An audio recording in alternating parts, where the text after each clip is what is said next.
स्वागत आपका हिंदी खबर में। मैं हूं आपके साथ सुनील सिंह पौरुष। सीधा दिल्ली लिए चलेंगे। आम आदमी पार्टी की प्रेस कॉन्फ्रेंस यहां की जा रही है। केंद्र सरकार पर बड़ा हमला बोला जा रहा है। अनुराग ढांडा क्या कुछ कह रहे हैं, सुन लेते हैं। टैक्स भी 5% महंगा कर दिया है। जो इंटरनेशनल क्राइसिस की वजह से जो बर्डन आ रहा है वो तो आ ही रहा है। सरकार आग में घी डालने का काम कर रही है। टोल टैक्स इन्होंने भी अपनी तरफ से जोड़ दिया, उसमें 5% बढ़ा दिया है। ये सारी चीजें क्या इशारा करती हैं? मूल प्रोडक्ट इसका क्रूड ऑयल है, और अगर इन सारी चीजों पर, प्रीमियम पेट्रोल पर, कमर्शियल गैस पर, सीमेंट पर, इन सारी चीजों पर, जेट फ्यूल पर अगर इस तरीके से दाम बढ़ रहे हैं और इतनी तेजी से दाम बढ़ रहे हैं, तो ये साफ इशारा है कि आम लोगों के ऊपर भी ये आफत बहुत जल्द फूटने वाली है। और सरकार ने सिर्फ और सिर्फ चुनाव की दृष्टि से घरेलू कस्टमर के लिए बढ़ने से इसको रोका हुआ है। दूसरी तरफ ऐसी आपात स्थिति में जब देश इतनी गंभीर समस्या से जूझ रहा है और हमें साफ नजर आ रहा है कि आगे का समय कितना भयानक होने वाला है, सरकार को क्या करना चाहिए? प्रधानमंत्री को क्या करना चाहिए? क्या उनको अपने कैबिनेट के साथ बैठ करके, अपने एक्सपर्ट्स के साथ बैठ करके आगे जो भयानक समय आने वाला है उसकी तैयारी नहीं करनी चाहिए? और हमारे प्रधानमंत्री क्या कर रहे हैं? हमारे प्रधानमंत्री को चुनाव प्रचार से फुर्सत नहीं है। हमारे प्रधानमंत्री अभी 2-3 दिन पहले एक ऐसे एयरपोर्ट का फीता काटने के लिए गए हुए थे जहां से पहली फ्लाइट भी 2 महीने बाद, 3 महीने बाद उड़ेगी, लेकिन प्रधानमंत्री जी को फीता काटना था, जरूरी है उनके लिए।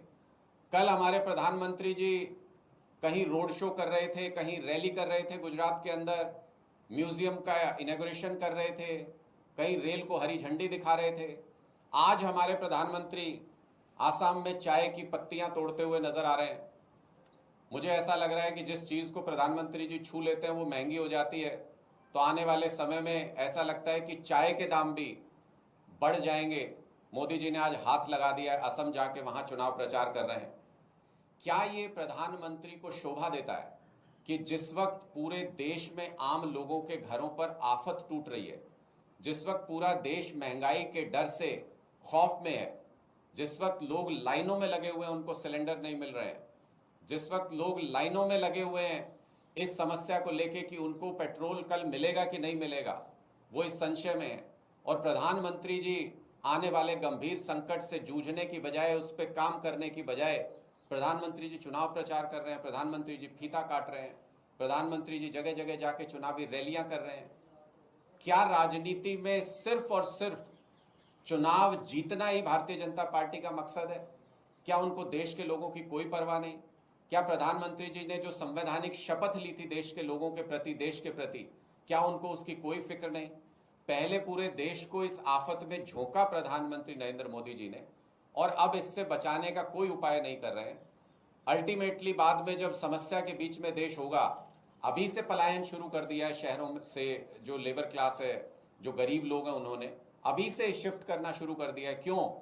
क्योंकि मिडिल क्लास या कोई अमीर व्यक्ति तो कहीं से भी 5,000 का भी ब्लैक में सिलेंडर मिल रहा है तो मरता क्या ना करता, कोई व्यक्ति ले रहा है उसको।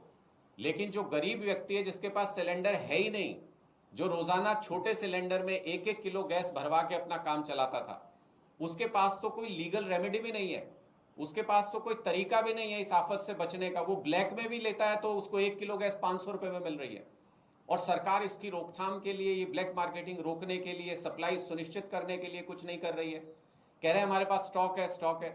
अगर स्टॉक है तो जहां 1-1 किलोमीटर की लाइनें लगी हुई है वहां पे 2 ट्रक भिजवा दीजिए, 3 भिजवा दीजिए, 4 भिजवा दीजिए। कोई कितने सिलेंडर भरवा लेगा? जितने घर में होंगे उतने ही तो सिलेंडर भरवाएगा। कहीं और जाके प्रधानमंत्री जी जैसा कहते हैं नाले में थोड़ी गैस स्टोर कर लेगा।